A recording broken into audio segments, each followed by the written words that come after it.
This is one of a new trend of cars where we have the subcompact crossover. It's smaller than the compact crossover, so we've got the Honda HR-V, the Mazda CX-3, the Jeep Renegade, on which this is based, and of course this. Crossovers are popular. Americans like crossovers. They like the high driving position, they like the practicality of it, and it's easy to put things in when you can put kids in, and it's just a bit higher up and you can see where you're going and the visibility is good. Crossovers are big with Americans, so it makes sense to make a car especially for Americans.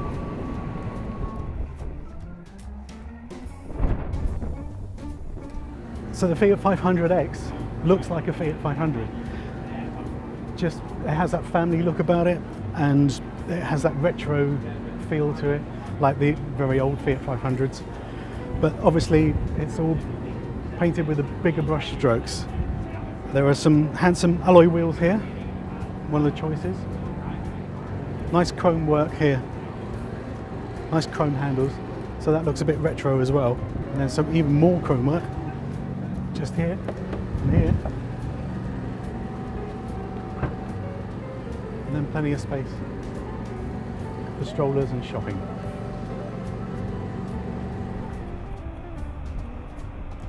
So I've set the front seat up for my normal driving position. I'm about 5'10", and there's plenty of room. There's good headroom. The leg room's okay. Your feet go under the front seat pretty well. So this is very good.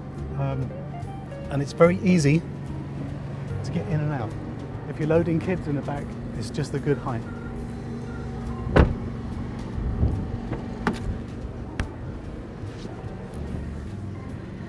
And it works here too. Good driving position. You feel elevated, you can see well. And there's a beautiful design here. The dash is fabulous.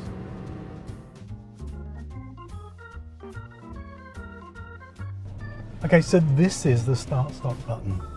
It's obviously where a key would have gone, and of course everyone has start-stop buttons these days, and so it seems a bit kind of, I don't know, a bit cheap, really. Should have been there. But this is the first vehicle that Fiat has made especially for North America, as opposed to getting a European car and just bringing it over. So, and of course it has to be a crossover. Lovely dash, lovely colour-coded dash. Nice graphics on this main screen here. Very clear, very easy. So let's go.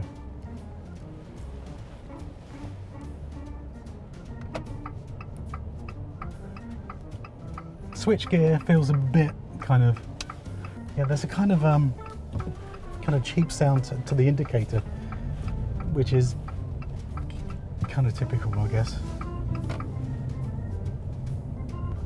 This car has options like blind spot monitoring, which is so useful.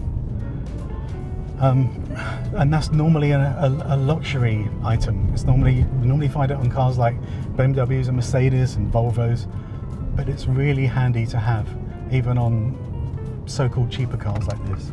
So normal running, the steering's quite light. It's only to be expected. It's electric steering, not a lot of feel. But we'll put it to sport mode, and it just kind of weights up a bit. Just gets a bit heavier, a bit meatier. It feels a bit jiggly, like it's not very well damped.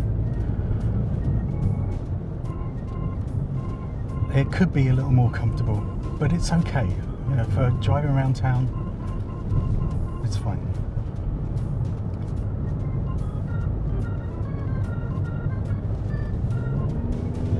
There's enough poke to the engine, which is good.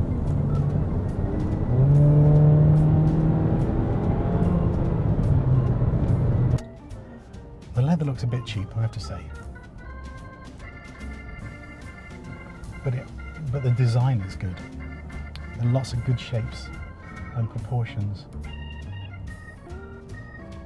The Fiat 500X comes with front-wheel drive in its basic form, but has optional all-wheel drive, which is going to be great if you live in the snow belt, if you live in places where there's bad weather.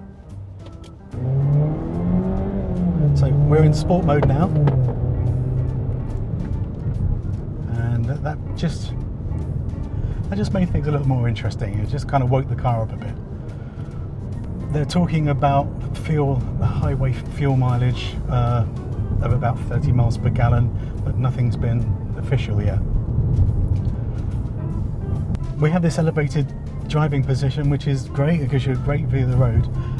And even though the car is not much bigger than a Ford Focus, you feel like you're in a much bigger vehicle, and that's a good thing. Also, no idea where I am. I'm just kind of turning right and then turning right.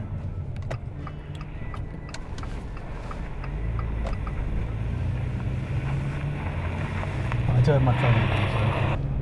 Oh, I do. Yeah, I've got it reset in Waze. Loads of headroom, loads of headroom.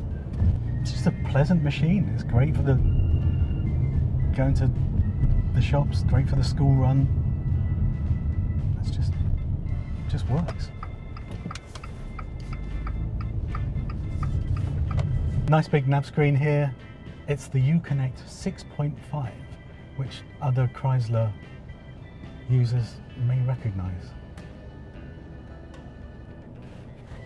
Okay, there's the reverse camera,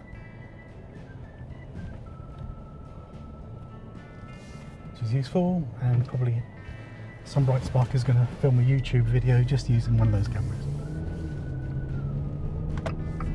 The Fiat 500X comes with a 1.4 turbo engine or a 2.4 litre naturally aspirated engine, which is this one.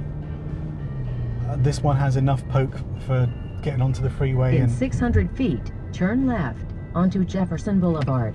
And for turning left onto Jefferson Boulevard. So this has a 2.4 litre engine. It has lovely alloy wheels. It has leather, and it costs $29,700. And then there's destination charges on top of that. So it's a bit pricey. If I was spending 30 grand, I think I'd want something that was just a bit swisher, where the leather didn't look quite so cheap and the plastic didn't look quite so hard and thin.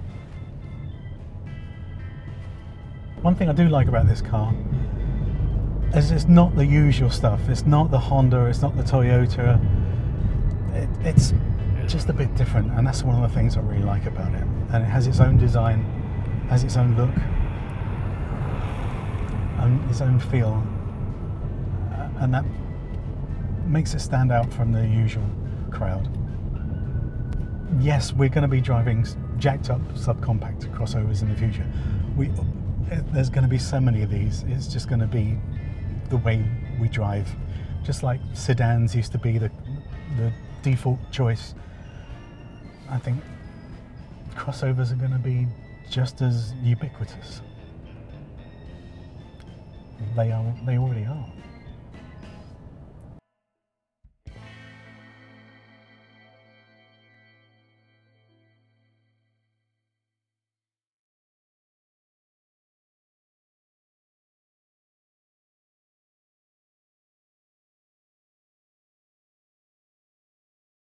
So, I don't think you can see this.